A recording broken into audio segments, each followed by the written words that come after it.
Primeira carta de Paulo aos Coríntios, capítulo 1. Eu, Paulo, que fui chamado pela vontade de Deus para ser apóstolo de Cristo Jesus, escrevo, junto com o irmão Sóstenes, esta carta à Igreja de Deus que está na cidade de Corinto. Escrevo a todos os que, pela sua união com Cristo Jesus, foram chamados para pertencerem ao povo de Deus. Esta carta é também para aqueles que em todos os lugares adoram o nosso Senhor Jesus Cristo, Senhor deles e nosso. Que a graça e a paz de Deus, o nosso Pai, e do Senhor Jesus Cristo estejam com vocês.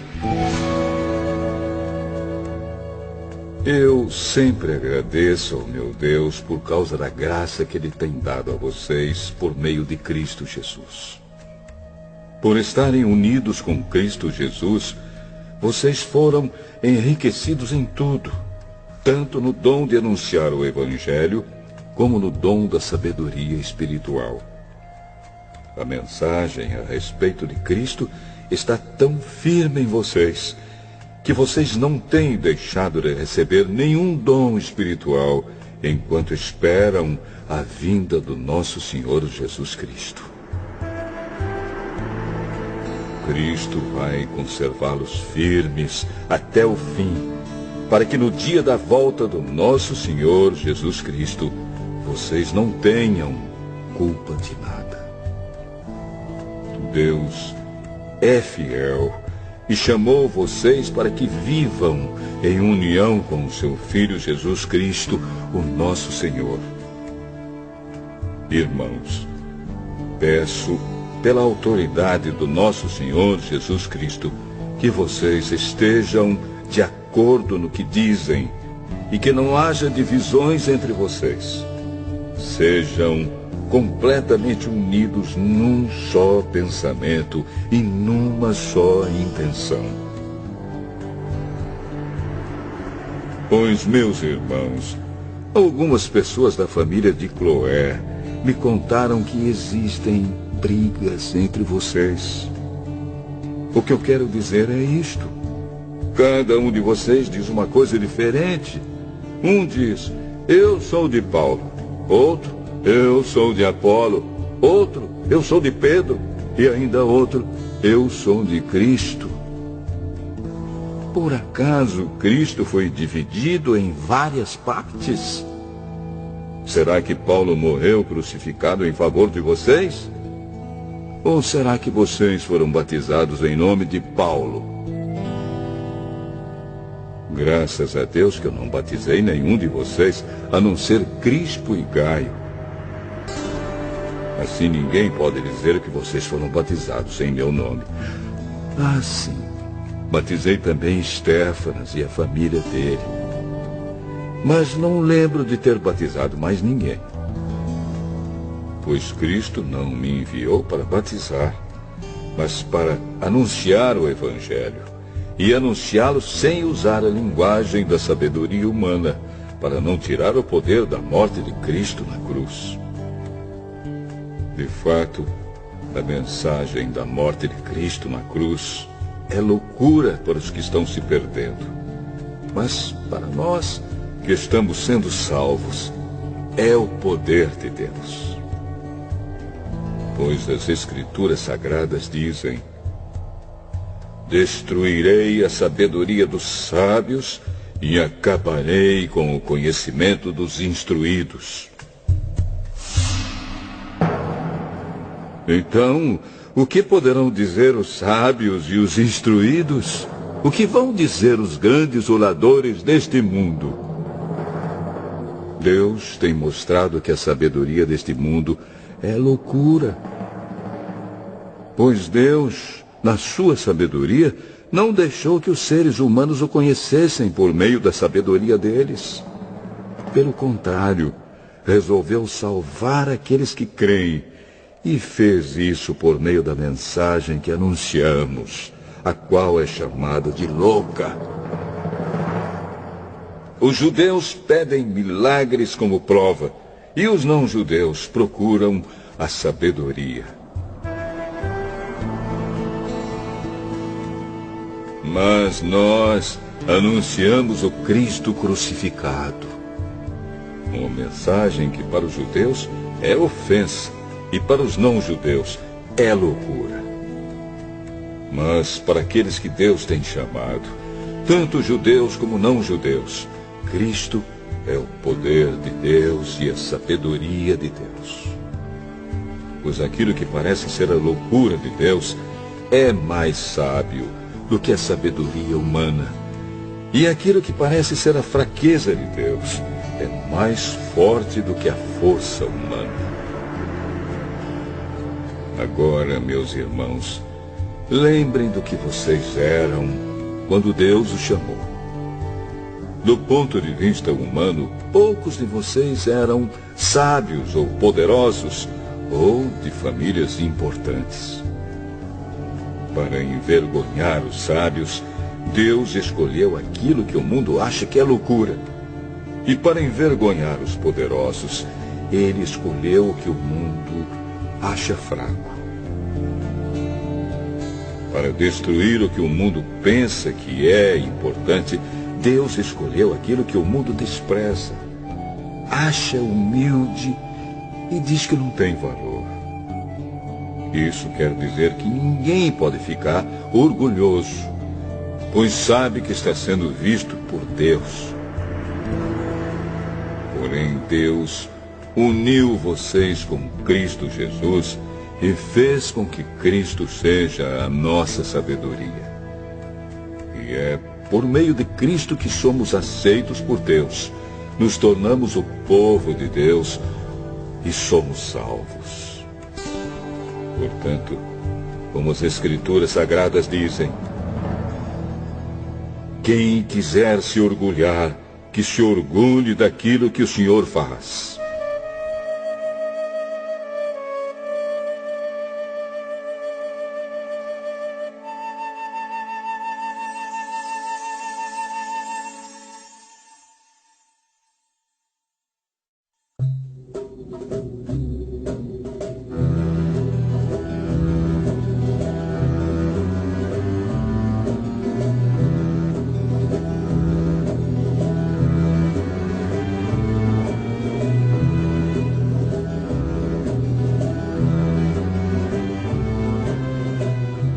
Primeira carta aos Coríntios, capítulo 2. Meus irmãos, quando fui anunciar a vocês a verdade secreta de Deus, não usei muitas palavras nem grande sabedoria. Porque quando estive com vocês, resolvi esquecer tudo, a não ser Jesus Cristo e principalmente a sua morte na cruz. Quando visitei vocês, eu estava fraco e tremia de medo.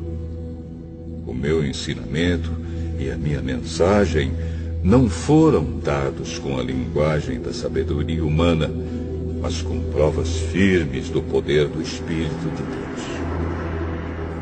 Portanto, a fé que vocês têm não se baseia na sabedoria humana, mas no poder de Deus. Porém, para os que são espiritualmente maduros, anunciamos uma mensagem de sabedoria.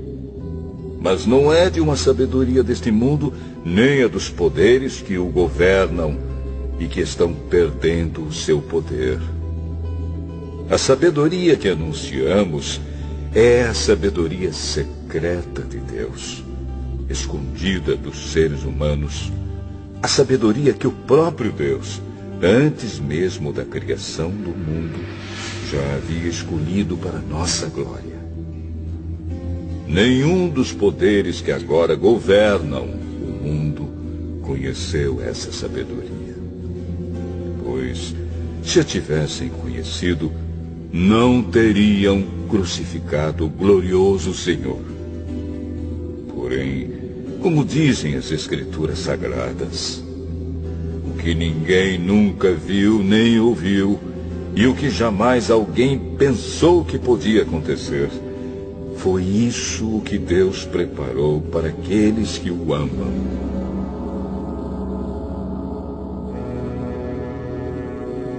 Mas foi a nós que Deus, por meio do Espírito, revelou o seu segredo. O Espírito Santo examina tudo, até mesmo os planos mais profundos e escondidos de Deus. Quanto ao ser humano, somente o Espírito que está nele é que conhece tudo a respeito dele.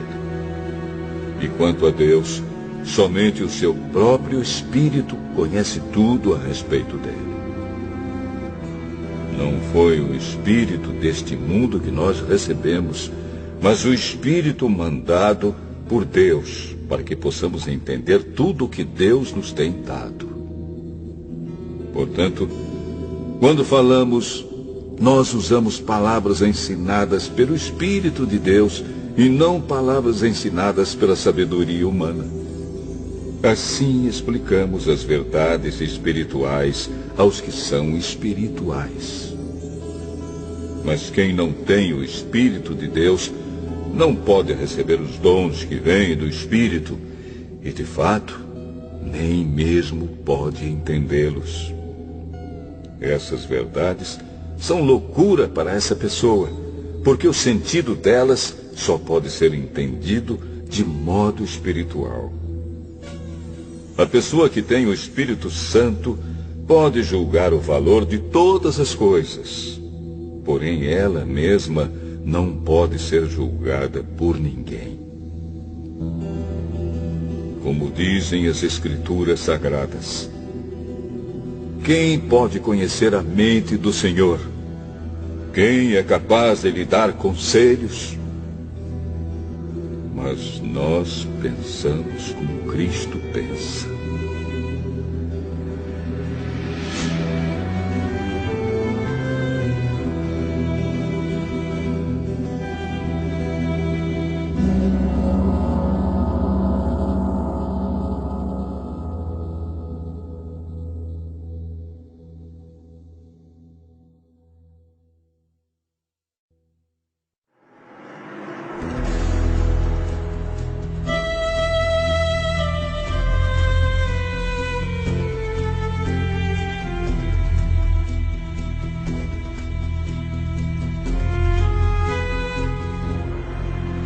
Primeira carta aos Coríntios, capítulo 3.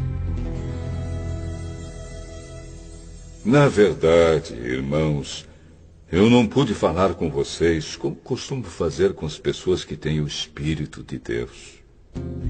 Tive de falar com vocês como se vocês fossem pessoas do mundo, como se fossem crianças na fé cristã.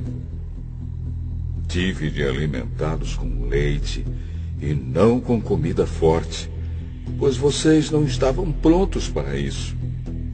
E ainda não estão prontos, porque vivem como se fossem pessoas deste mundo. Quando existem ciumeiras e brigas entre vocês, será que isso não prova que vocês são pessoas deste mundo e fazem o que todos fazem? Quando alguém diz, eu sou de Paulo, e outro, eu sou de Apolo, será que assim não estão agindo como pessoas deste mundo? Afinal de contas, quem é Apolo? E quem é Paulo? Somos somente servidores de Deus, e foi por meio de nós que vocês creram no Senhor. Cada um de nós faz o trabalho que o Senhor lhe deu para fazer. Eu plantei, e Apolo regou a planta, mas foi Deus quem a fez crescer. De modo que não importa nem o que planta, nem o que rega, mas sim Deus, que dá o crescimento. Pois não existe diferença entre a pessoa que planta e a pessoa que rega. Deus dará a recompensa de acordo com o trabalho que cada um tiver feito. Porque nós somos companheiros de trabalho no serviço de Deus, e vocês são o terreno no qual Deus faz o seu trabalho. Vocês são também o edifício de Deus. Usando o dom que Deus me deu, eu faço o trabalho de um construtor competente. Ponho o alicerce e outro constrói em cima dele. Porém, cada um deve construir com cuidado. Porque Deus já pôs Jesus Cristo como o único alicerce, e nenhum outro alicerce pode ser colocado. Alguns usam ouro ou prata ou pedras preciosas para construírem em cima do alicerce. E ainda outros usam madeira ou capim ou palha. O dia de Cristo vai mostrar claramente a qualidade do trabalho de cada um. Pois o fogo daquele dia mostrará o trabalho de cada pessoa. O fogo vai mostrar e provar a verdadeira qualidade do trabalho. Se aquilo que alguém construir em cima do alicerce resistir ao fogo, então o construtor receberá a recompensa. Mas se o trabalho de alguém for destruído pelo fogo, então esse construtor perderá a recompensa. Porém, ele mesmo será salvo, como se tivesse passado pelo fogo para se salvar. Certamente vocês sabem que são o templo de Deus e que o Espírito de Deus vive em vocês.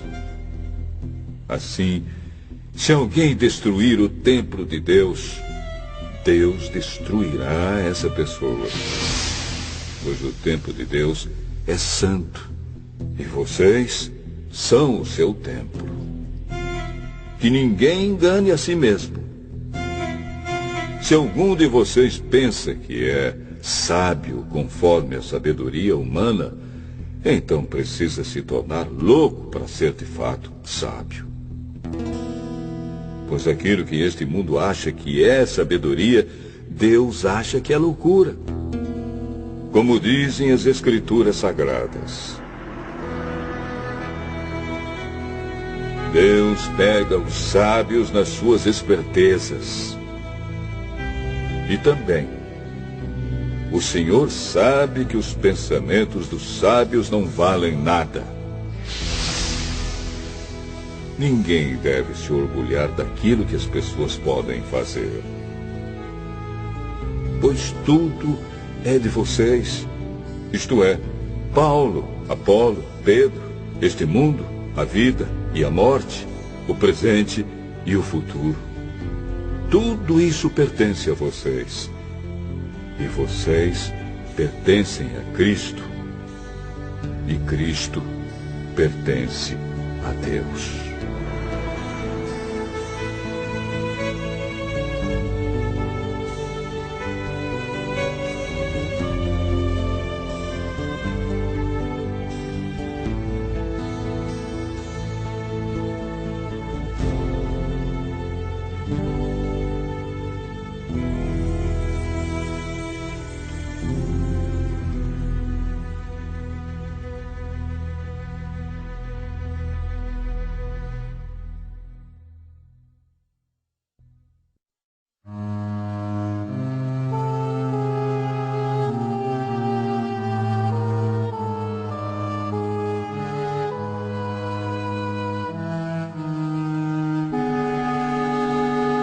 Primeira Carta aos Coríntios, capítulo 4.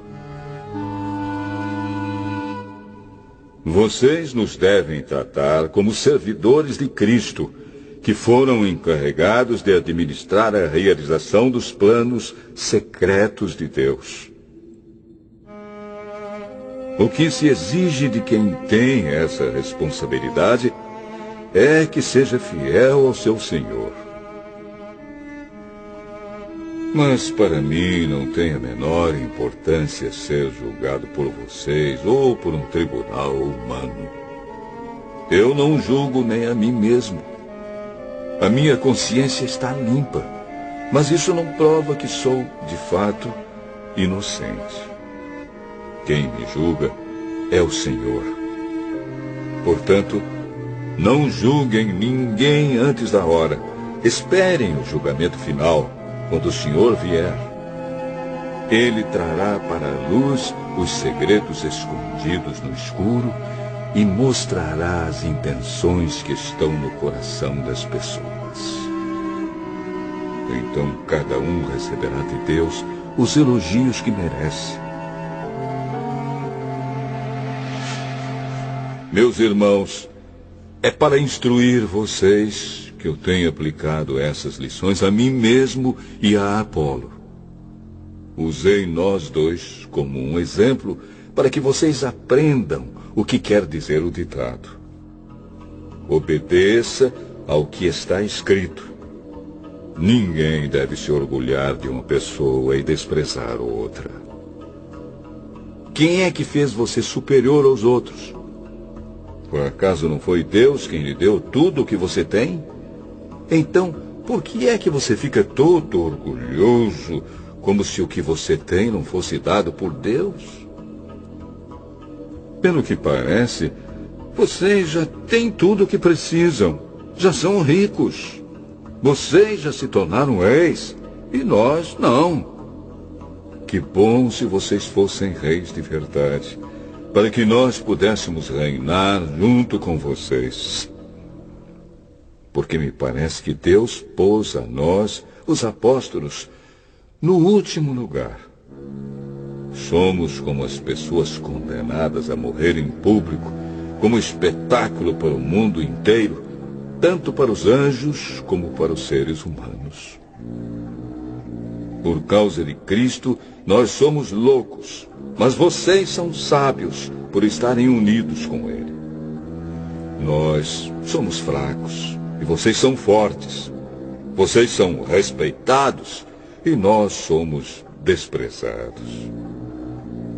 Até agora temos passado fome e sede. Temos nos vestido com trapos, temos recebido bofetadas e não temos lugar certo para morar. Temos nos cansado de trabalhar para nos sustentar. Quando somos amaldiçoados, nós abençoamos. Quando somos perseguidos, aguentamos com paciência. Quando somos insultados, respondemos com palavras delicadas. Somos considerados como lixo e até agora somos tratados como a imundície deste mundo. Não estou escrevendo essas coisas para envergonhar vocês, mas para ensiná-los como se vocês fossem meus próprios filhos queridos. Mesmo que vocês tivessem milhares de mestres na fé cristã, não poderiam ter mais de um pai. Pois, quando levei a vocês o Evangelho, eu me tornei o pai de vocês na vida que vivem em união com Cristo Jesus. Portanto, eu peço que sigam o meu exemplo. Por isso estou enviando para vocês Timóteo, que é meu querido e fiel filho no Senhor. Ele vai ajudá-los a lembrarem dos caminhos que sigo na nova vida que tenho em união com Cristo Jesus. Caminhos esses que ensino em todas as igrejas. Alguns de vocês ficaram orgulhosos, certos de que eu não iria visitá-los. Porém, se o Senhor quiser, eu vou visitá-los logo. Então vou saber o que esses orgulhosos são capazes de fazer e não somente o que eles são capazes de dizer. Pois o reino de Deus não é coisa de palavras, mas de poder. O que é que vocês preferem? Que eu vá até vocês com um chicote ou com o coração cheio de amor e bondade?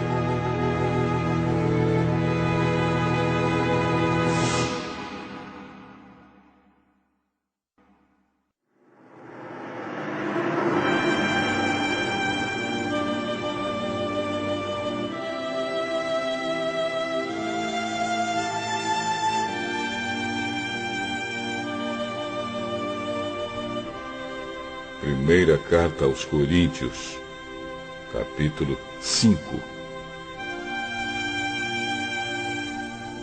Agora estão dizendo que há entre vocês uma imoralidade sexual tão grande que nem mesmo os pagãos seriam capazes de praticar. Fiquei sabendo que certo homem está tendo relações com a própria madrasta. Como é que vocês podem estar tão orgulhosos? Pelo contrário, vocês deviam ficar muito tristes e expulsar do meio de vocês quem está fazendo uma coisa dessas.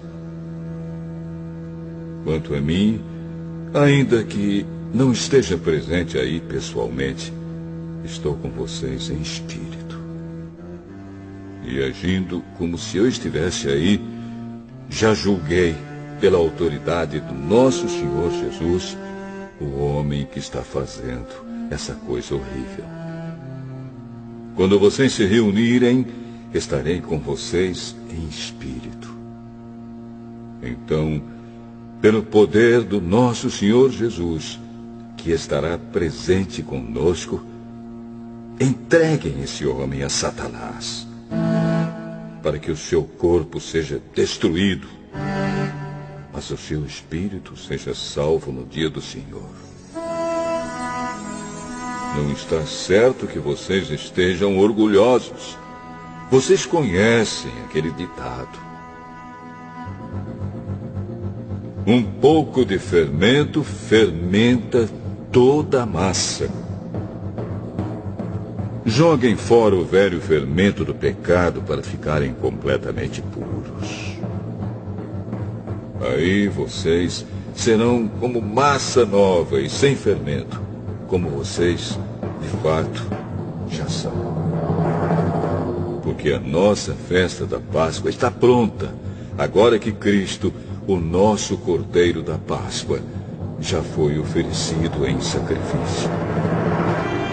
Então, vamos comemorar a nossa Páscoa, não com o pão que leva fermento, o fermento velho do pecado e da imoralidade, mas com o pão sem fermento, o pão da pureza e da verdade.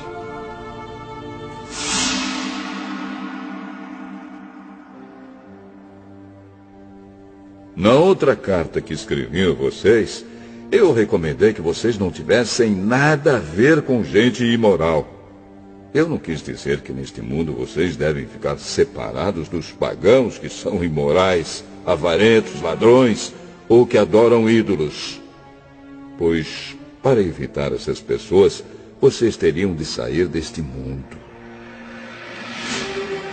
O que eu digo é que vocês não devem ter nada a ver com ninguém que se diz irmão na fé, mas é imoral, ou avarento, ou adora ídolos, ou é bêbado, ou difamador, ou ladrão.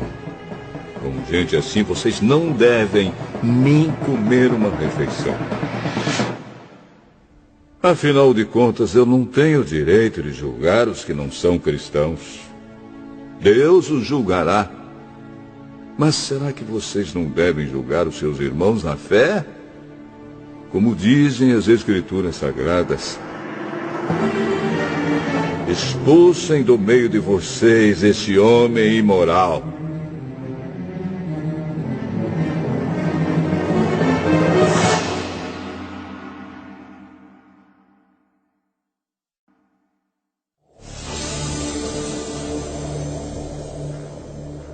Primeira carta aos Coríntios, capítulo 6. Quando algum de vocês tem uma queixa contra um irmão na fé, como se atreve a pedir justiça a juízes pagãos, em vez de pedir ao povo de Deus que resolva o caso? Será que vocês não sabem que o povo de Deus julgará o mundo? Então, se vocês vão julgar o mundo, será que não são capazes de julgar essas coisas pequenas? Por acaso vocês não sabem que nós julgaremos até mesmo os anjos? Muito mais, então, devemos julgar as coisas desta vida. Portanto, se surgir alguma questão dessas, será que vocês vão procurar pessoas que são desprezadas na igreja para julgarem esses casos? Que vergonha! Será que entre vocês não existe alguém com bastante sabedoria para resolver uma questão entre irmãos? É claro que existe. Mas o que acontece é que um irmão em Cristo leva ao tribunal a sua queixa contra outro irmão e deixa que juízes pagãos julguem o caso. Só o fato de existirem questões entre vocês já mostra que vocês estão falhando completamente. Não seria melhor aguentar a injustiça? Não seria melhor ficar com o prejuízo? Pelo contrário, vocês cometem injustiça e roubam e fazem isso tudo contra os seus próprios irmãos. Vocês sabem que os maus não terão parte no reino de Deus. Não se enganem, pois os imorais, os que adoram ídolos, os adúlteros, os homossexuais, os ladrões, os avarentos, os bêbados, os caluniadores e os assaltantes não terão parte no reino de Deus. Alguns de vocês eram assim, mas foram lavados do pecado, separados para pertencer a Deus e aceitos por Ele, por meio do Senhor Jesus Cristo e pelo Espírito do nosso Deus. Alguém vai dizer: eu posso fazer tudo o que quero. Pode sim, mas nem tudo é bom para você. Eu poderia dizer: posso fazer qualquer coisa, mas não vou deixar que nada me escravize. Outro vai dizer: o alimento existe para o estômago e o estômago existe para o alimento. Sim, mas Deus acabará com os dois. O nosso corpo não existe para praticar a imoralidade, mas para servir o Senhor. E o Senhor cuida do nosso corpo. Pelo seu poder, Deus ressuscitou o Senhor e também nos ressuscitará. Será que vocês não sabem que o corpo de vocês faz parte do corpo de Cristo? Será que eu vou pegar uma parte do corpo de Cristo e fazer com que ela seja parte do corpo de uma prostituta? É claro que não. Ou será que vocês não sabem que o homem que se une com uma prostituta se torna uma só pessoa com ela? As Escrituras Sagradas afirmam: os dois se tornam uma só pessoa. Porém, quem se une com o Senhor se torna espiritualmente uma só pessoa com Ele. Fujam da imoralidade sexual. Qualquer outro pecado que alguém comete não afeta o corpo, mas a pessoa que comete imoralidade sexual peca contra o seu próprio corpo. Será que vocês não sabem que o corpo de vocês é o templo do Espírito Santo que vive em vocês e lhes foi dado por Deus? Vocês não pertencem a vocês mesmos, mas a Deus, pois Ele os comprou e pagou o preço. Portanto, usem o seu corpo para a glória dele.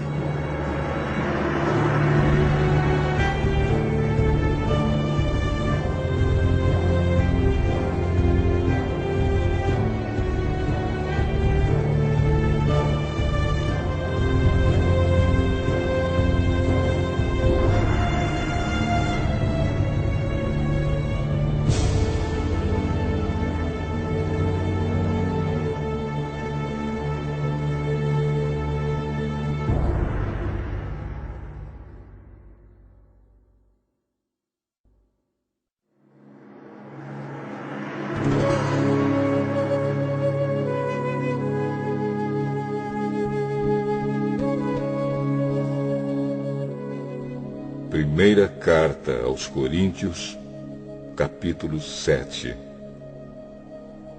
Agora vou tratar dos assuntos a respeito dos quais vocês me escreveram. Vocês dizem que o homem faz bem em não casar. Mas eu digo, já que existe tanta imoralidade sexual, cada homem deve ter a sua própria esposa e cada mulher o seu próprio marido. O homem deve cumprir o seu dever como marido, e a mulher também deve cumprir o seu dever como esposa. A esposa não manda no seu próprio corpo. Quem manda é o seu marido. Assim também o marido não manda no seu próprio corpo. Quem manda é a sua esposa.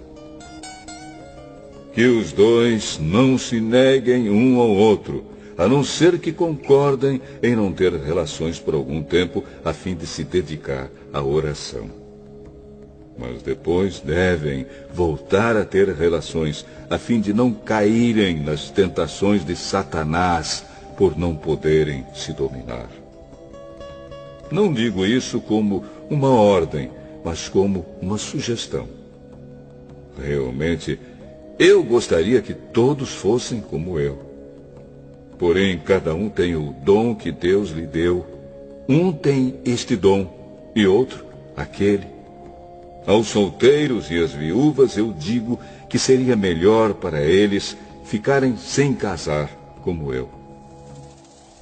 Mas, se vocês não podem dominar o desejo sexual, então casem, pois é melhor casar do que ficar queimando de desejo. Para os que já estão casados, tenho um mandamento que não é meu, mas do Senhor, que a mulher não se separe do seu marido. Porém, se ela se separar, que não case de novo, ou então que faça as pazes com o marido, e que o homem não se divorcie da sua esposa. Aos outros digo eu mesmo, e não o Senhor. Se um homem cristão é casado com uma mulher que não é cristã, e ela concorda em continuar vivendo com ele, que ele não se divorcie dela. E se uma mulher cristã é casada com um homem que não é cristão, e ele concorda em continuar vivendo com ela, que ela não se divorcie dele. Pois Deus aceita o homem que não é cristão, por ele estar unido com a sua esposa cristã, e aceita a mulher que não é cristã, por ela estar unida com o seu marido cristão. Se não fosse assim, os filhos deles não pertenceriam a Deus. Mas, sendo assim, eles pertencem. Porém, se o marido não cristão ou a esposa não cristã quiser o divórcio, então que se divorcie.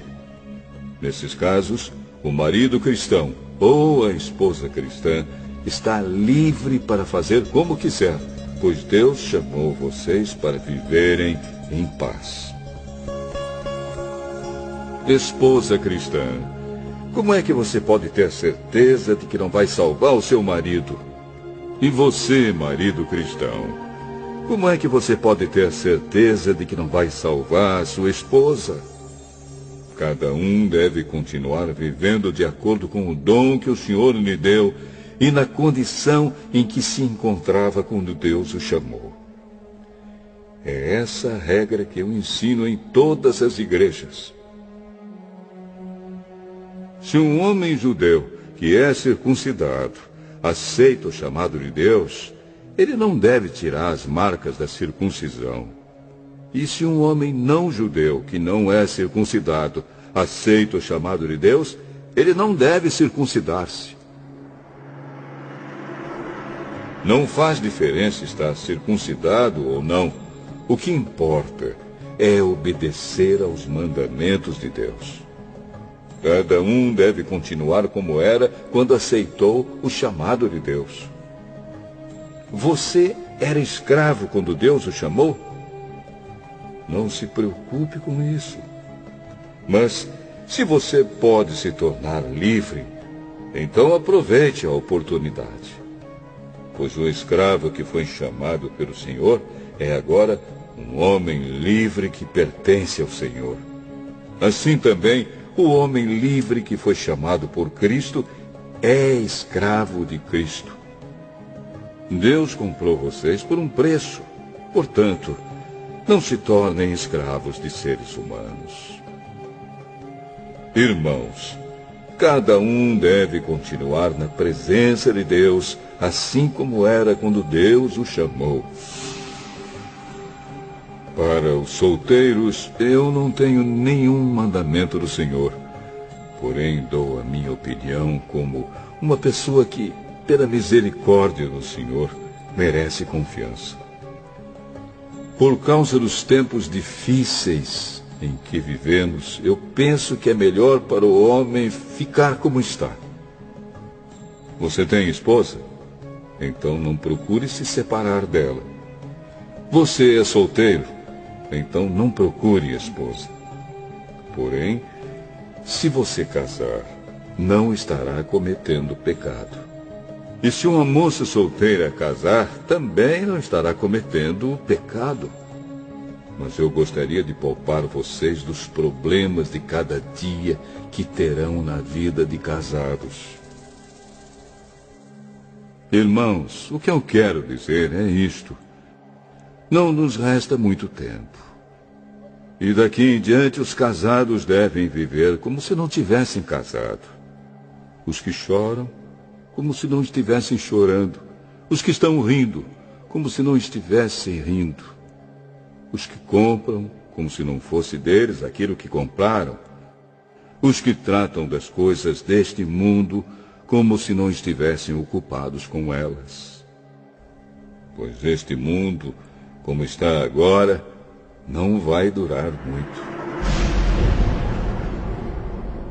Eu quero livrá-los de preocupações. Um solteiro se interessa pelas coisas do Senhor porque quer agradá-lo.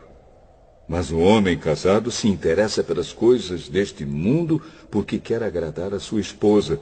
E por isso é puxado por duas direções diferentes. Quanto às mulheres, tanto as viúvas quanto as solteiras, elas estão interessadas nas coisas do Senhor porque querem se dedicar de corpo e alma a Ele.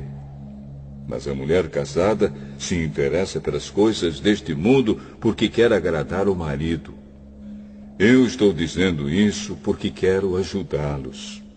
Não estou querendo obrigar ninguém a nada. Pelo contrário, quero que façam o que é direito e certo, e que se entreguem ao serviço do Senhor com toda a dedicação. Aos que ficaram noivos, mas resolveram não casar mais, eu digo o seguinte: se o rapaz sente que assim não está agindo certo com a sua noiva e acha que a sua paixão por ela ainda é muito forte e que devem casar, então que casem. Não existe pecado nisso.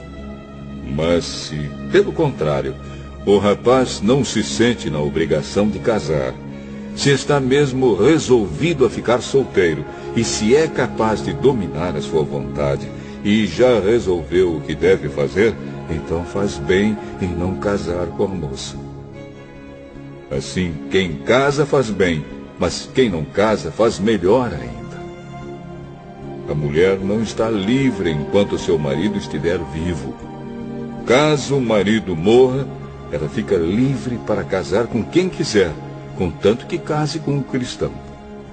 Porém, ela será mais feliz se ficar como está. Essa é a minha opinião. Eu acho que também tenho o Espírito de Deus.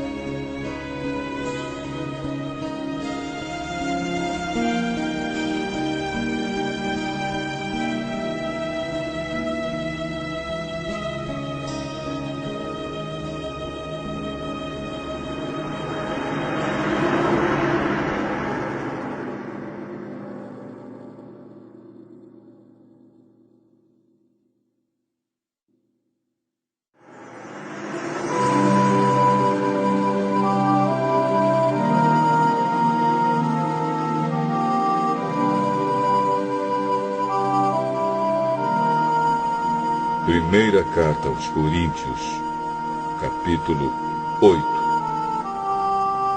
Agora vou tratar do problema dos alimentos oferecidos aos ídolos. Na verdade, como se diz, todos nós temos conhecimento. Porém, esse tipo de conhecimento enche a pessoa de orgulho, mas o amor nos faz progredir na fé. A pessoa que pensa que sabe alguma coisa ainda não tem a sabedoria que precisa. Mas quem ama a Deus é conhecido por Ele.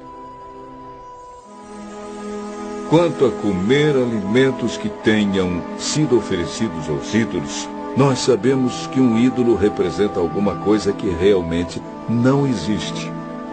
E sabemos que existe somente um Deus. Pois existem os que são chamados de deuses, tanto no céu como na terra, como também existem muitos deuses e muitos senhores. Porém, para nós, existe somente um Deus, o Pai e Criador de todas as coisas, para quem nós vivemos.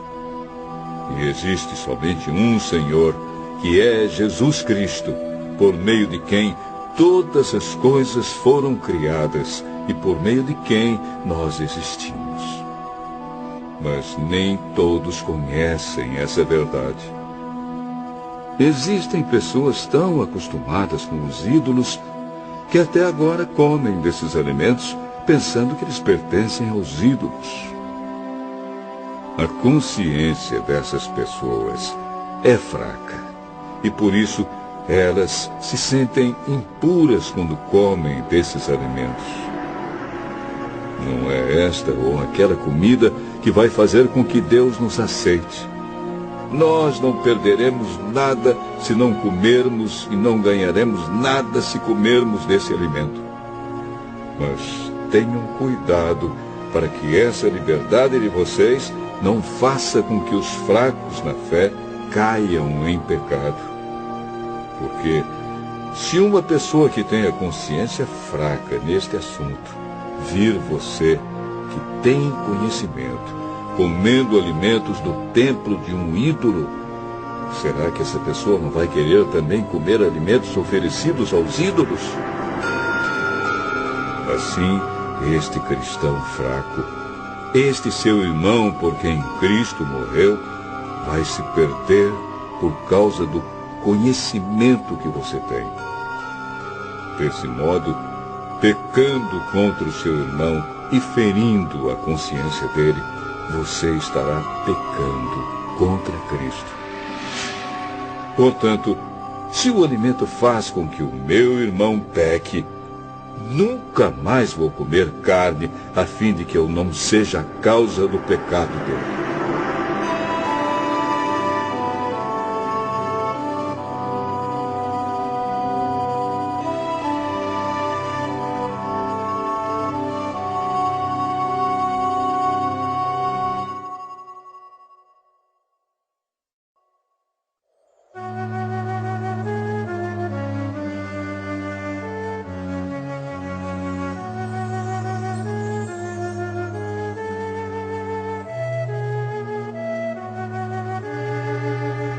Primeira carta aos Coríntios, capítulo 9.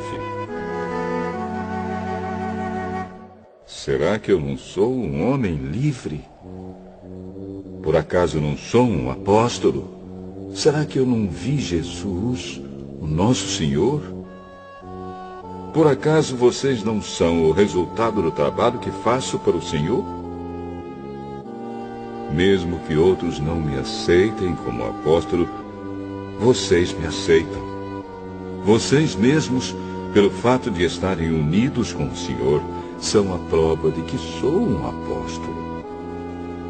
Quando as pessoas me criticam, eu me defendo, dizendo assim: será que eu não tenho o direito de receber comida e bebida pelo meu trabalho? Será que nas minhas viagens eu não tenho o direito de levar comigo uma esposa cristã, como fazem os outros apóstolos, os irmãos do Senhor Jesus e também Pedro?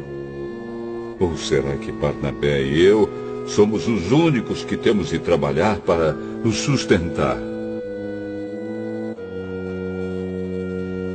Quem já ouviu falar de algum soldado que pagou as suas próprias despesas no exército? Ou qual é o fazendeiro que não come das uvas da sua própria plantação? Ou qual é o pastor que não toma do leite do seu gado? Não pensem que eu me apoio somente nesses exemplos da vida diária, pois a lei diz a mesma coisa. Na lei de Moisés está escrito assim: não amarre a boca do boi quando ele estiver pisando o trigo. Por acaso Deus está interessado nos bois? Ou foi a nosso respeito que lhe disse isso? É claro que isso está escrito em nosso favor. Tanto a pessoa que planta como a que colhe fazem o seu trabalho na esperança de receber a sua parte da colheita. Se temos semeado entre vocês a semente espiritual, será demais se recebermos de vocês alguma recompensa material? Se outros têm o direito de esperar isso de vocês, será que nós não temos muito mais direito do que eles? No entanto, nós não temos usado esse direito. Pelo contrário, temos aguentado tudo para não atrapalhar o Evangelho de Cristo. Certamente vocês sabem que os que trabalham no templo, é do templo que recebem os seus alimentos. E sabem também que os que oferecem sacrifícios no altar recebem uma parte da carne dos animais que são sacrificados ali. Assim o Senhor mandou também que aqueles que anunciam o Evangelho vivam do trabalho de anunciar o Evangelho. Mas eu não tenho usado nenhum desses direitos. Nem estou escrevendo isso agora para exigir esses direitos para mim mesmo. Eu preferiria morrer a fazer isso. E ninguém vai me tirar o orgulho que eu tenho de agir assim. Eu não tenho direito de ficar orgulhoso por anunciar o Evangelho. Afinal de contas, fazer isso é minha obrigação. Ai de mim se não anunciar o Evangelho. Por isso, se eu faço o meu trabalho por minha própria vontade, então posso esperar algum pagamento. Porém, se faço como um dever, é porque é um trabalho que Deus me deu para fazer. Nesse caso, qual é o pagamento que recebo? É a satisfação de anunciar o Evangelho sem cobrar nada e sem exigir os direitos que tenho como pregador do Evangelho. Sou um homem livre. Não sou escravo de ninguém. Mas eu me fiz escravo de todos a fim de ganhar para Cristo o maior número possível de pessoas. Quando trabalho entre os judeus, vivo como judeu, a fim de ganhá-los para Cristo. Não estou debaixo da lei de Moisés, mas quando trabalho entre os judeus, vivo como se estivesse debaixo dessa lei, para ganhar os judeus para Cristo. Assim também, quando estou entre os não-judeus, vivo fora da lei de Moisés, a fim de ganhar os não-judeus para Cristo. Isso não quer dizer que eu não obedeço à lei de Deus, pois estou, de fato, debaixo da lei de Cristo. Quando estou entre os fracos na fé, eu me torno fraco também, a fim de ganhá-los para Cristo. Assim, eu me torno tudo para todos, a fim de poder, de qualquer maneira possível, salvar alguns. Faço tudo isso por causa do Evangelho, a fim de tomar parte nas suas bênçãos. Vocês sabem que numa corrida, embora todos os corredores tomem parte, somente um ganha o prêmio. Portanto, corram de tal maneira que ganhem o prêmio. Todo atleta que está treinando aguenta exercícios duros porque quer receber uma coroa de folhas de louro, uma coroa que, aliás, não dura muito. mas nós queremos receber uma coroa que dura para sempre. Por isso corro direto para a linha final. Também sou como um lutador de boxe que não perde nenhum golpe.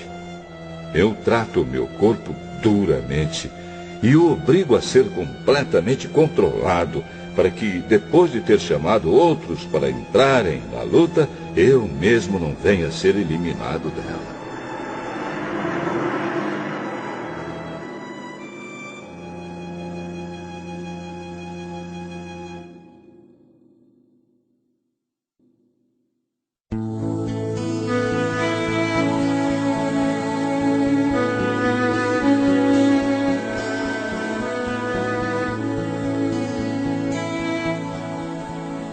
Primeira carta aos Coríntios, capítulo 10.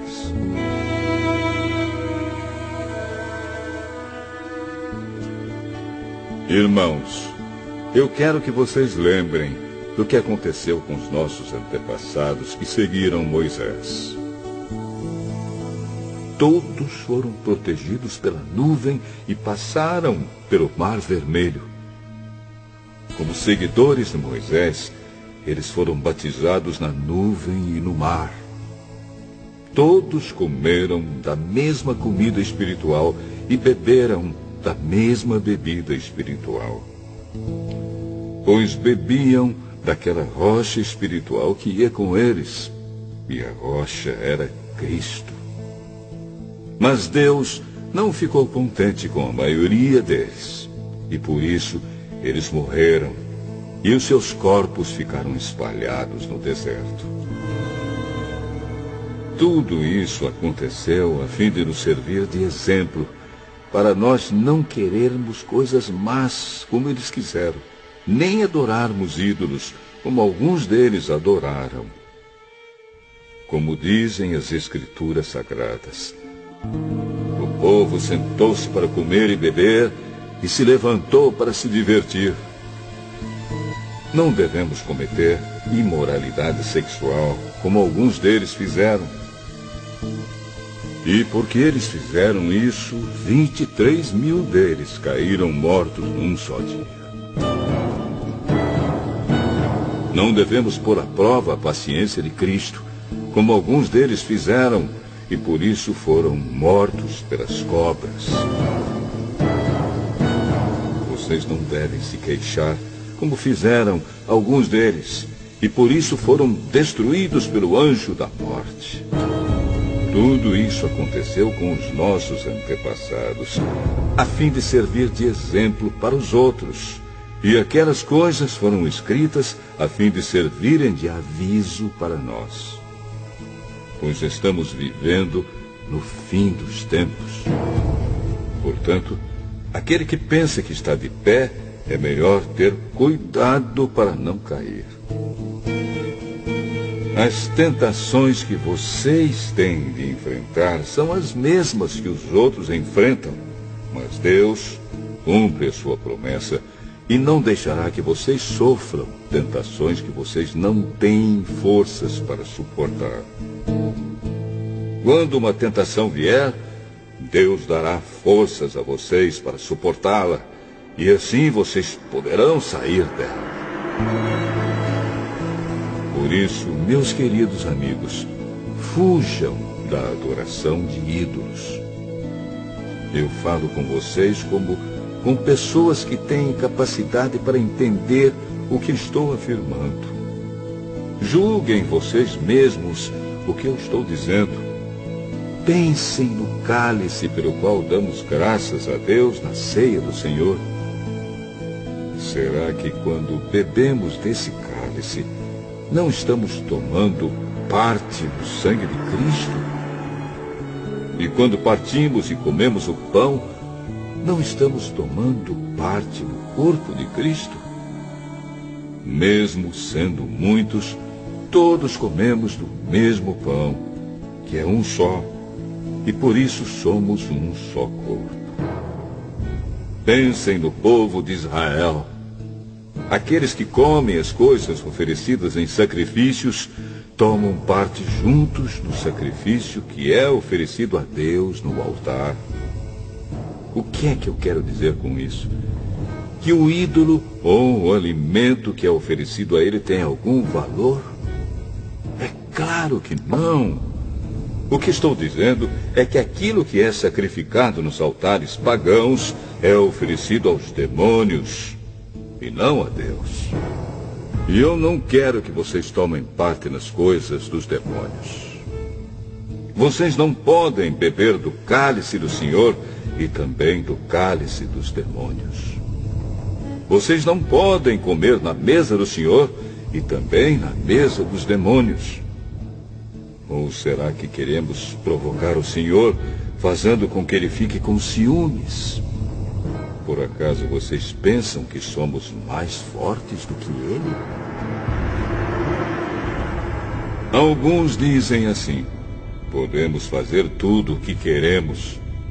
Sim, mas nem tudo é bom.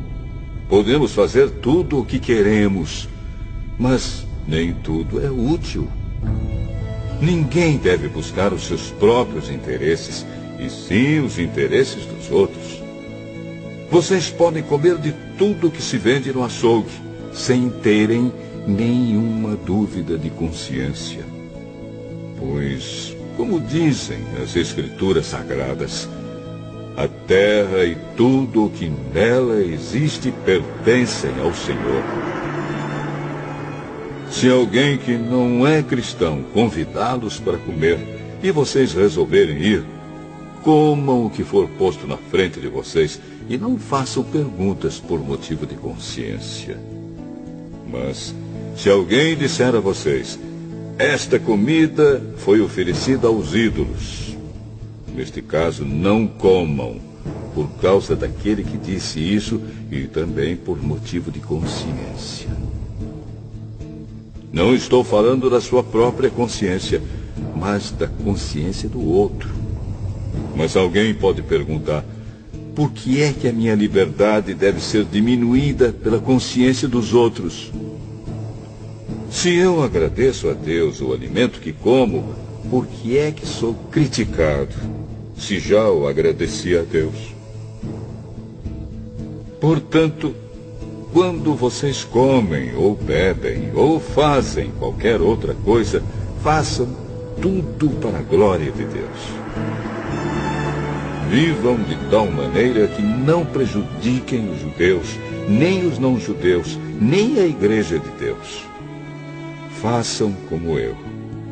Procuro agradar a todos em tudo o que faço, não pensando no meu próprio bem, mas no bem de todos, a fim de que eles possam ser salvos.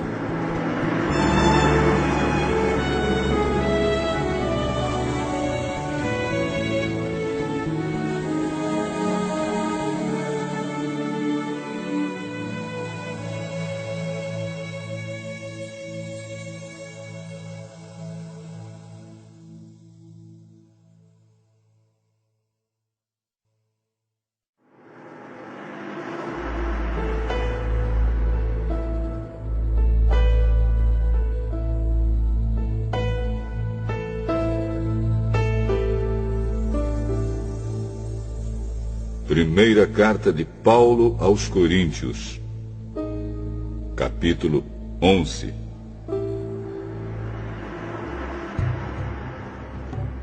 Sigam o meu exemplo como eu sigo o exemplo de Cristo. Eu os elogio porque vocês sempre lembram de mim e seguem as instruções que eu passei para vocês. Mas quero que entendam que Cristo tem autoridade sobre todo marido, que o marido tem autoridade sobre a esposa e que Deus tem autoridade sobre Cristo. Se um homem cobre a cabeça quando ora ou anuncia a mensagem de Deus nas reuniões de adoração, ele está ofendendo a honra de Cristo. E se uma mulher não cobre a cabeça quando ora ou anuncia a mensagem de Deus nas reuniões de adoração, ela está ofendendo a honra do seu marido. Nesse caso, Não há nenhuma diferença entre ela e a mulher que tem a cabeça rapada. Se a mulher não cobre a cabeça, então é melhor que ela corte o cabelo de uma vez. Já que é vergonhoso para a mulher rapar a cabeça ou cortar o cabelo, então ela deve cobrir a cabeça. O homem não precisa cobrir a cabeça, pois ele reflete a imagem e a glória de Deus. Mas a mulher reflete a glória do homem, pois o homem não foi feito da mulher, mas a mulher foi feita do homem. O homem não foi criado por causa da mulher, mas sim a mulher por causa do homem. Portanto, por causa dos anjos, a mulher deve pôr um véu na cabeça para mostrar que está debaixo da autoridade do marido. No entanto, por estarmos unidos com o Senhor, nem a mulher é independente do homem, nem o homem é independente da mulher. Porque assim como a mulher foi feita do homem, assim também o homem nasce da mulher. E tudo vem de Deus. Julguem vocês mesmos. Será que é certo que num culto de adoração a mulher ore a Deus sem estar com a cabeça coberta? Pois a própria natureza ensina que o cabelo comprido é uma desonra para o homem. Mas para a mulher, o cabelo comprido é motivo de orgulho. O cabelo foi dado a ela para lhe servir de véu. Mas, se alguém quer discutir sobre esse assunto, o que eu posso dizer é que nem nós, nem as igrejas de Deus temos outro costume nas reuniões de adoração. Nas instruções que agora vou dar a vocês, eu não posso elogiá-los, pois as suas reuniões de adoração fazem mais mal do que bem. Para começar, me contaram que nessas reuniões há grupos de pessoas que estão brigando. E eu creio que, em parte, isso é verdade. Não há dúvida de que é preciso haver divisões entre vocês para que fique claro quem são os que estão certos. Quando vocês se reúnem, não é a ceia do Senhor que vocês comem, pois na hora de comer, cada um trata de tomar a sua própria refeição. E assim, enquanto uns ficam com fome, outros chegam até a ficar bêbados. Por acaso vocês não têm as suas próprias casas onde podem comer e beber? Ou será que preferem desprezar a igreja de Deus e envergonhar os que são pobres? O que é que vocês esperam que eu lhes diga? Querem que os elogie?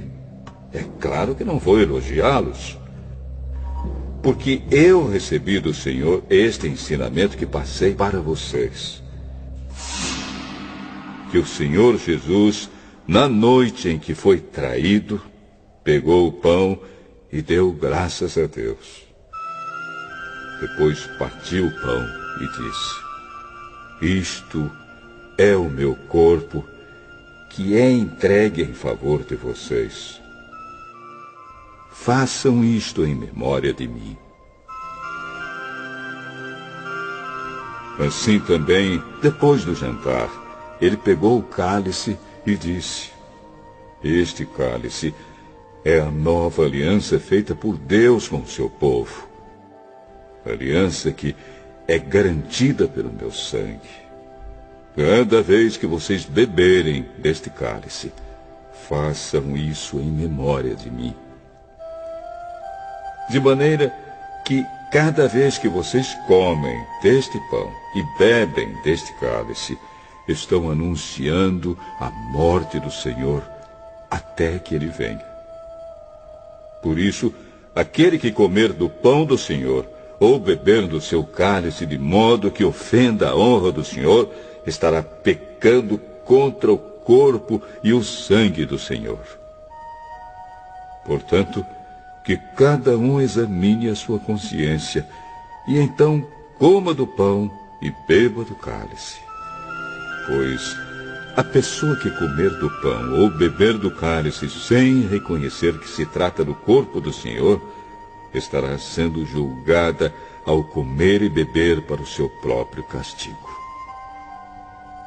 É por isso que muitos de vocês estão doentes e fracos, e alguns já morreram. Se examinássemos primeiro a nossa consciência, nós não seríamos julgados pelo Senhor. Mas somos julgados e castigados pelo Senhor para não sermos condenados junto com o mundo. Portanto, meus irmãos, quando vocês se reunirem para a ceia do Senhor, esperem uns pelos outros. E se alguém estiver com fome, que coma em casa, para que Deus não castigue vocês por causa dessas reuniões. Os outros assuntos eu resolverei quando chegar aí.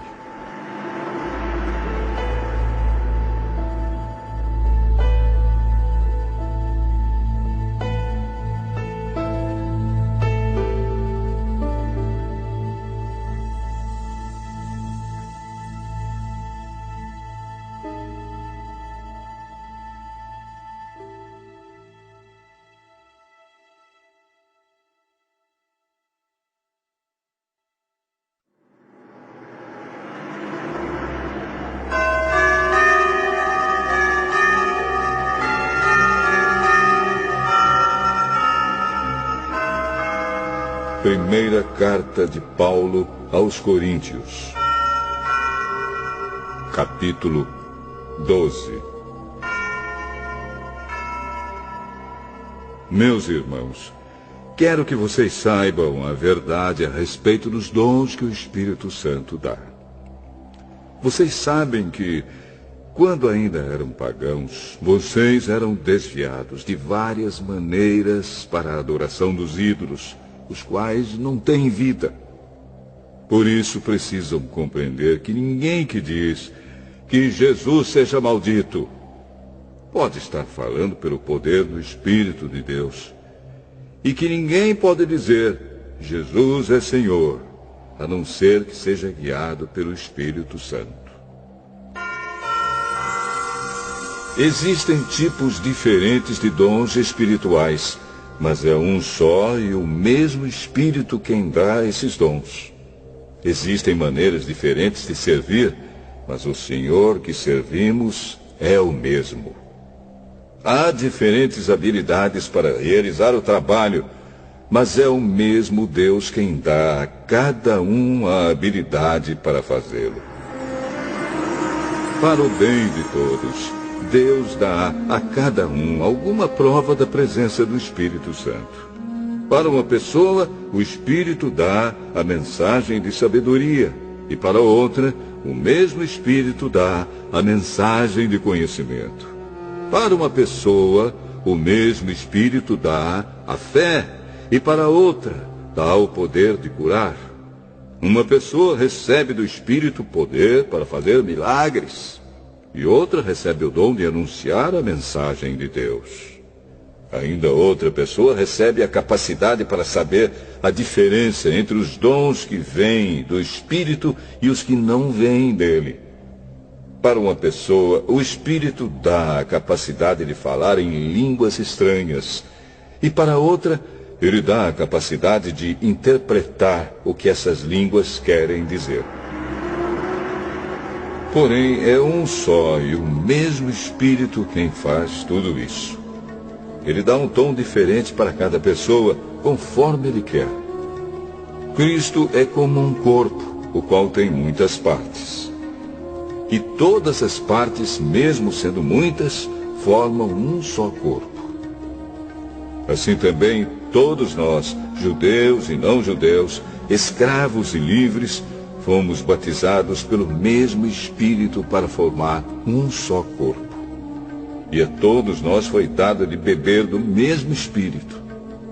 Pois o corpo não é feito de uma só parte, mas de muitas. Se o pé disser, já que não sou mão, não sou do corpo, nem por isso deixa de ser do corpo. Se o ouvido disser, já que não sou olho, não sou do corpo, nem por isso deixe de ser do corpo. Se o corpo todo fosse olho, como poderíamos ouvir? E se o corpo todo fosse ouvido, como poderíamos cheirar? Assim Deus colocou cada parte diferente do corpo conforme Ele quis. Se o corpo todo fosse uma parte só, não existiria corpo. De fato, existem muitas partes, mas um só corpo. Portanto, o olho não pode dizer para a mão: eu não preciso de você. E a cabeça não pode dizer para os pés: não preciso de vocês. O fato é que as partes do corpo que parecem ser as mais fracas são as mais necessárias. E aquelas que achamos menos honrosas são as que tratamos com mais honra. E as partes que parecem ser feias recebem um cuidado especial que as outras mais bonitas não precisam. Foi assim que Deus fez o corpo, dando mais honra às partes menos honrosas. Desse modo, não existe divisão no corpo, mas todas as suas partes têm o mesmo interesse umas pelas outras. Se uma parte do corpo sofre, todas as outras sofrem com ela. Se uma é elogiada, todas as outras se alegram com ela. Pois bem, vocês são o corpo de Cristo, e cada um é uma parte desse corpo. Na igreja, Deus pôs tudo no lugar certo. Em primeiro lugar, os apóstolos. Em segundo, os profetas. E em terceiro, os mestres. Em seguida, pôs os que fazem milagres. Depois, os que têm o dom de curar, ou de ajudar, ou de liderar, ou de falar em línguas estranhas. Nem todos são apóstolos, ou profetas, ou mestres. Nem todos têm o dom de fazer milagres, nem de curar doenças, nem de falar em línguas estranhas, nem de explicar o que essas línguas querem dizer. Por isso, se esforcem para ter os melhores dons. Porém, eu vou mostrar a vocês o caminho que é o melhor de todos.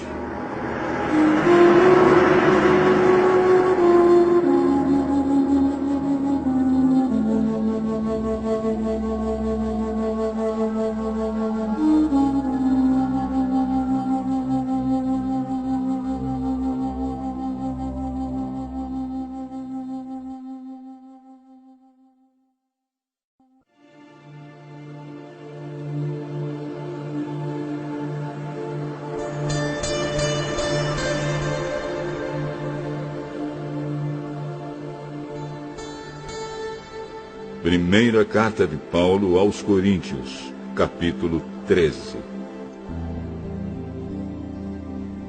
Eu poderia falar todas as línguas que são faladas na terra e até no céu, mas se não tivesse amor, as minhas palavras seriam como o som de um gongo ou como o barulho de um sino. Poderia ter o dom de anunciar mensagens de Deus, ter todo o conhecimento, entender todos os segredos e ter tanta fé que até poderia tirar as montanhas do seu lugar. Mas, se não tivesse amor, eu não seria nada. Poderia dar tudo o que tenho e até mesmo entregar o meu corpo para ser queimado. Mas se eu não tivesse amor, isso não me adiantaria nada. Quem ama é paciente e bondoso. Quem ama não é ciumento, nem orgulhoso, nem vaidoso. Quem ama não é grosseiro, nem egoísta, não fica irritado, nem guarda mágoas. Quem ama não fica alegre quando alguém faz uma coisa errada, mas se alegra quando alguém faz o que é certo. Quem ama nunca desiste, porém suporta tudo com fé, esperança e paciência. O amor é eterno.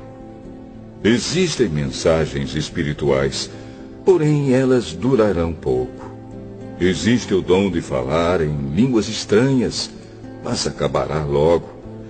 Existe o conhecimento, mas também terminará. Pois os nossos dons de conhecimento e as nossas mensagens espirituais são imperfeitos. Mas, quando vier o que é perfeito, então o que é imperfeito desaparecerá. Quando eu era criança, falava como criança, sentia como criança e pensava como criança.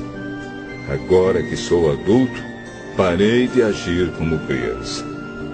O que agora vemos é como uma imagem imperfeita num espelho embaçado, mas depois veremos face a face. Agora o meu conhecimento é imperfeito, mas depois conhecerei perfeitamente, assim como sou conhecido por Deus. Portanto, agora existem estas três coisas: a fé, a esperança e o amor. Porém, a maior delas é o amor.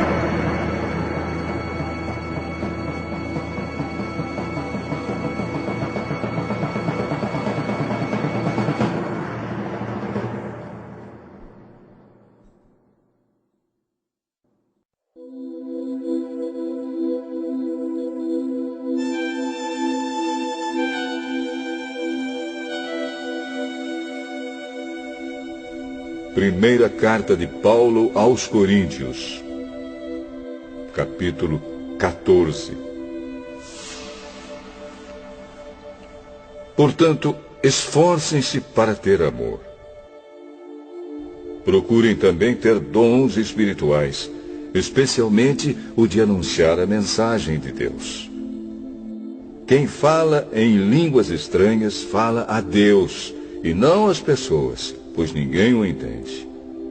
Pelo poder do Espírito Santo, ele diz verdades secretas.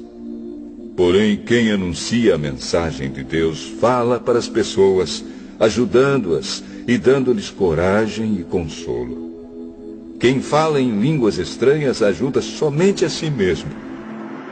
Mas quem anuncia a mensagem de Deus ajuda a igreja toda. Eu gostaria que vocês todos falassem em línguas estranhas, mas gostaria ainda mais que tivessem o dom de anunciar a mensagem de Deus.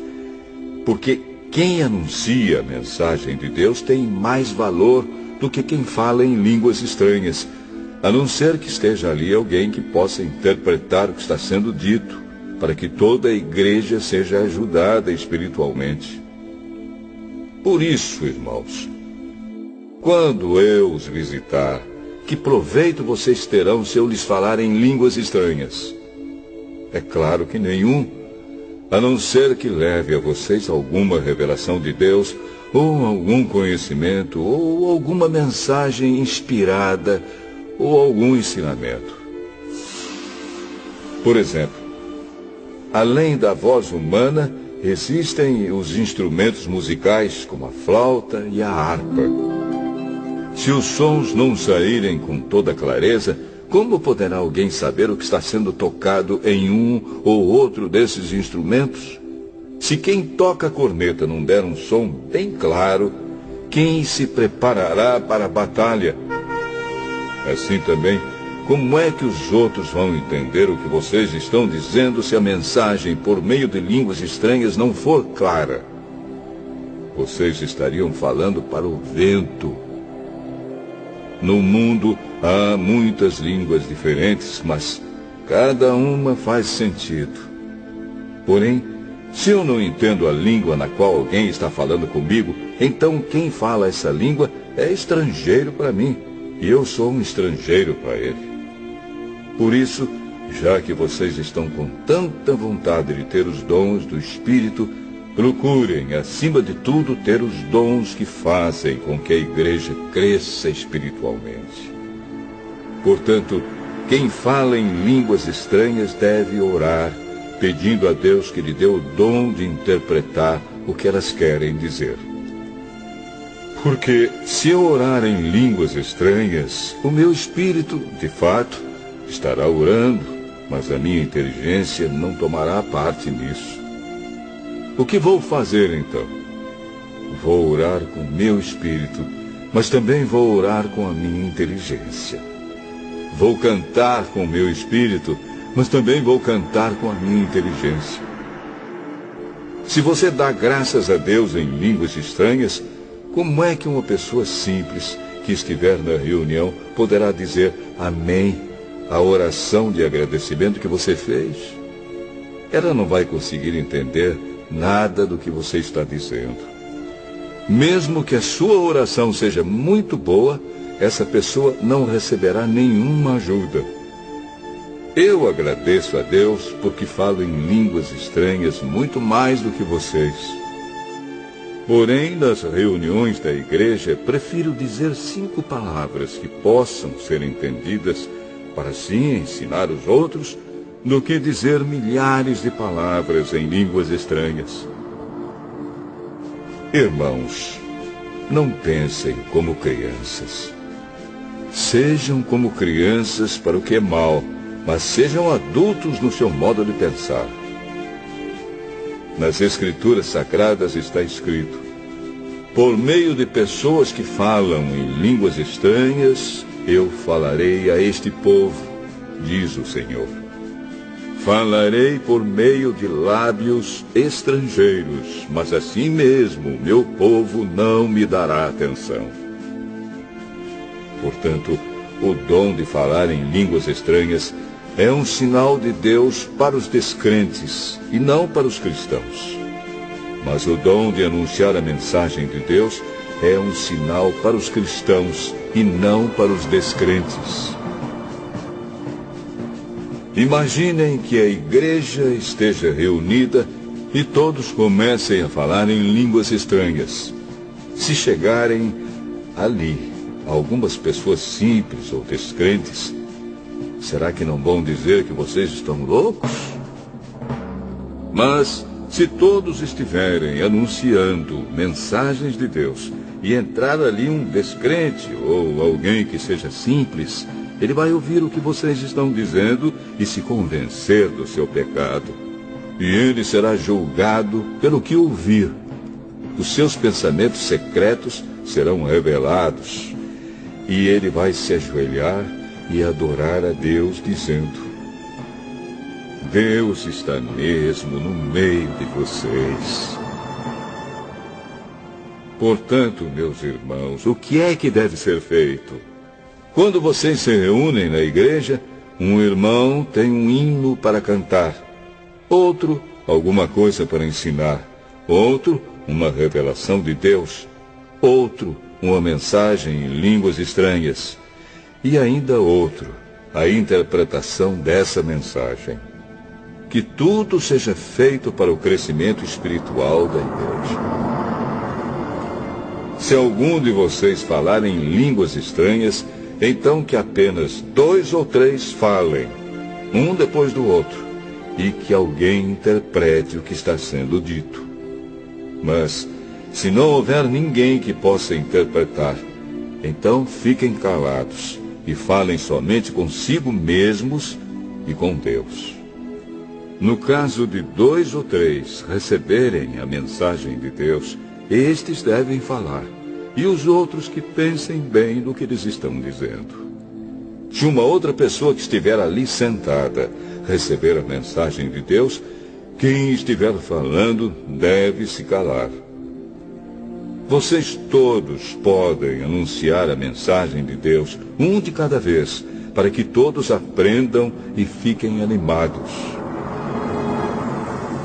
Quem fala deve controlar o dom de anunciar a mensagem de Deus, pois Deus não quer que nós vivamos em desordem, e sim em paz. Como em todas as igrejas do povo de Deus, as mulheres devem ficar caladas nas reuniões de adoração. Elas não têm permissão para falar. Como diz a lei, elas não devem ter cargos de direção. Se quiserem saber alguma coisa, que perguntem em casa ao marido. É vergonhoso que uma mulher fale nas reuniões da igreja. Por acaso a mensagem de Deus veio de vocês? Ou será que veio somente para vocês? Se alguém pensa que é mensageiro de Deus ou que tem algum dom espiritual, deve saber que o que estou escrevendo é mandamento do Senhor. Mas se alguém não der atenção a isso, que ninguém dê atenção a essa pessoa. Assim, meus irmãos, procurem sempre anunciar a mensagem de Deus, mas não proíbam que se falem línguas estranhas. Portanto, façam tudo com decência e ordem.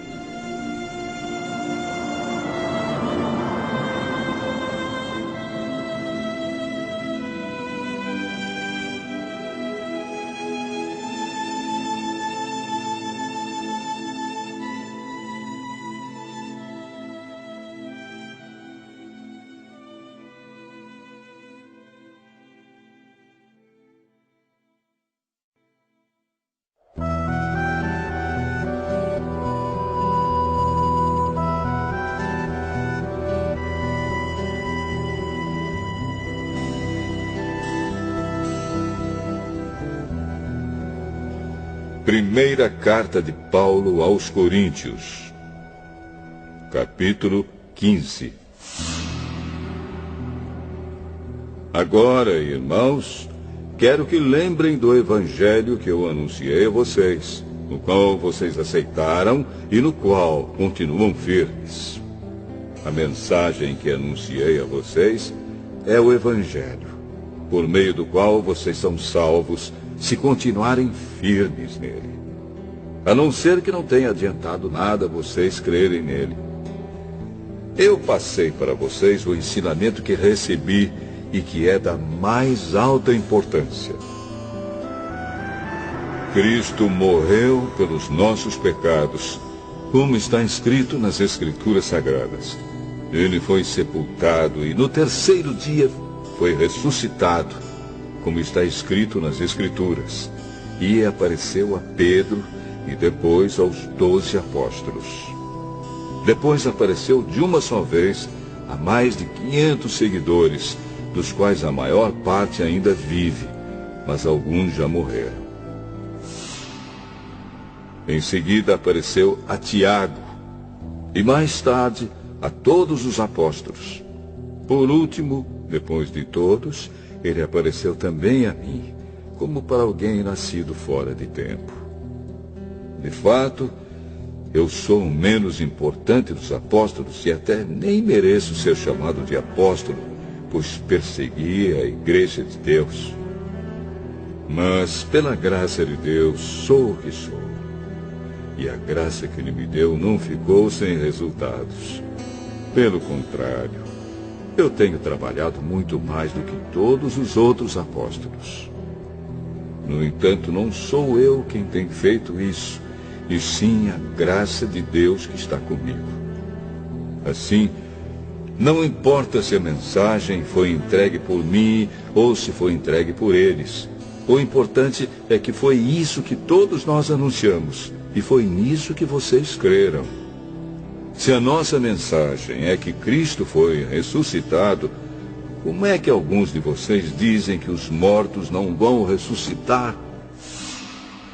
Se não existe a ressurreição de mortos, então quer dizer que Cristo não foi ressuscitado. E se Cristo não foi ressuscitado, nós não temos nada para anunciar, e vocês não têm nada para crer. E mais ainda, nesse caso estaríamos mentindo contra Deus, porque afirmamos que ele ressuscitou Cristo. Mas, se é verdade que os mortos não são ressuscitados, então Deus não ressuscitou Cristo. Porque, se os mortos não são ressuscitados, Cristo também não foi ressuscitado. E se Cristo não foi ressuscitado, a fé que vocês têm é uma ilusão e vocês continuam perdidos nos seus pecados. Se Cristo não ressuscitou, os que morreram crendo nele estão perdidos. Se a nossa esperança em Cristo só vale para esta vida, nós somos as pessoas mais infelizes deste mundo. Mas a verdade é que Cristo foi ressuscitado. E isso é a garantia de que os que estão mortos também serão ressuscitados. Porque assim como por meio de um homem veio a morte, assim também por meio de um homem veio a ressurreição. Assim como, por estarem unidos com Adão, todos morrem, assim também, por estarem unidos com Cristo, todos ressuscitarão. Porém, cada um será ressuscitado na sua vez. Cristo, o primeiro de todos, depois os que são de Cristo, quando ele vier. E então virá o fim. Cristo destruirá todos os governos espirituais, todas as autoridades e poderes, e entregará o reino a Deus, o Pai. Pois Cristo tem de reinar até que Deus faça com que ele domine todos os inimigos. O último inimigo que será destruído é a morte. As Escrituras Sagradas dizem: Deus pôs todas as coisas debaixo do domínio dele. É claro que dentro das palavras, todas as coisas, não está o próprio Deus, que põe tudo debaixo do domínio de Cristo. Mas, quando tudo for dominado por Cristo, então o próprio Cristo, que é o Filho, se colocará debaixo do domínio de Deus, que pôs todas as coisas debaixo do domínio dele. Então Deus reinará completamente sobre tudo. Pensem agora nas pessoas que são batizadas em favor dos mortos. O que é que elas esperam conseguir? Se os mortos não são ressuscitados, por que é que essas pessoas se batizam em favor deles? E quanto a nós, por que é que nos colocamos em perigo a toda hora? Irmãos, eu enfrento a morte todos os dias. Se afirmo isso, é pelo orgulho que tenho de vocês, pois estamos todos unidos com Cristo Jesus, o nosso Senhor. Aqui em Éfeso, eu lutei contra inimigos como se lutasse contra animais selvagens. E se fiz isso somente por interesses humanos, o que foi que eu consegui com isso? Se é verdade que os mortos não são ressuscitados, façamos o que diz o ditado: comamos e bebamos, porque amanhã morreremos. Não se enganem. As más companhias estragam os bons costumes. Comecem de novo a viver uma vida séria e direita e parem de pecar. Para fazer com que vocês fiquem envergonhados, eu digo o seguinte: alguns de vocês não conhecem a Deus. Mas alguém perguntará: como é que os mortos são ressuscitados? Que tipo de corpo eles vão ter? Seu tolo! Quando você semeia uma semente na terra, ela só brota se morrer. E o que foi semeado é apenas uma semente, talvez um grão de trigo ou outra semente qualquer, e não o corpo já formado da planta que vai crescer. Deus dá a essa semente o corpo que Ele quer, e dá a cada semente um corpo próprio. E a carne dos seres vivos não é toda do mesmo tipo. Os seres humanos têm um tipo de carne, os animais outro, os pássaros outro, e os peixes ainda outro. Há também corpos do céu e corpos da terra. Existe um tipo de beleza que pertence aos corpos celestes, e há outro que pertence aos corpos terrestres. O sol tem o seu próprio brilho, a lua outro brilho, e as estrelas têm um brilho diferente. E mesmo as estrelas têm diferentes tipos de brilho. pois será assim quando os mortos ressuscitarem. Quando o corpo é sepultado, é um corpo mortal. Mas quando for ressuscitado, será imortal. Quando ele é sepultado, é feio e fraco. Mas quando for ressuscitado, será bonito e forte. Quando é sepultado, é um corpo material. Mas quando for ressuscitado, será um corpo espiritual. É claro que, se existe um corpo material, então tem de haver também um corpo espiritual. Porque as Escrituras Sagradas dizem: Adão, o primeiro homem, foi criado como ser vivo. Mas o último Adão, Jesus Cristo, é o Espírito que dá a vida. Não é o espiritual que vem primeiro, mas sim o material. Depois é que vem o espiritual. O primeiro homem foi feito do pó da terra. O segundo veio do céu. Os que pertencem à terra são como aquele que foi feito do pó da terra. Os que pertencem ao céu são como aquele que veio do céu.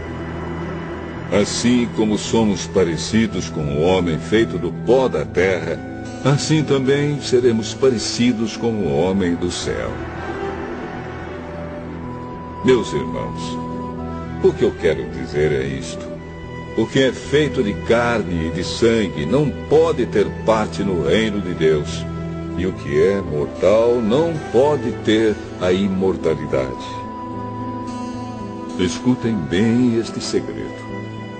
Nem todos vamos morrer, mas todos nós vamos ser transformados num instante, num abrir e fechar de olhos, quando tocar a última trombeta. Ela tocará. Os mortos serão ressuscitados como seres imortais, e todos nós seremos transformados. Pois este corpo mortal precisa se vestir com o que é imortal. Este corpo que vai morrer precisa se vestir com o que não pode morrer. Assim, quando este corpo mortal se vestir com o que é imortal, quando este corpo que morre se vestir com o que não pode morrer, então acontecerá o que as Escrituras Sagradas dizem: a morte está destruída. A vitória é completa. Onde está, ó morte, a sua vitória? Onde está, ó morte, o seu poder de ferir? O que dá à morte o poder de ferir é o pecado. E o que dá ao pecado o poder de ferir é a lei. Mas agradeçamos a Deus que nos dá a vitória por meio do nosso Senhor Jesus Cristo. Portanto, queridos irmãos, continuem fortes e firmes. Continuem ocupados no trabalho do Senhor, pois vocês sabem que todo o seu esforço nesse trabalho sempre traz proveito.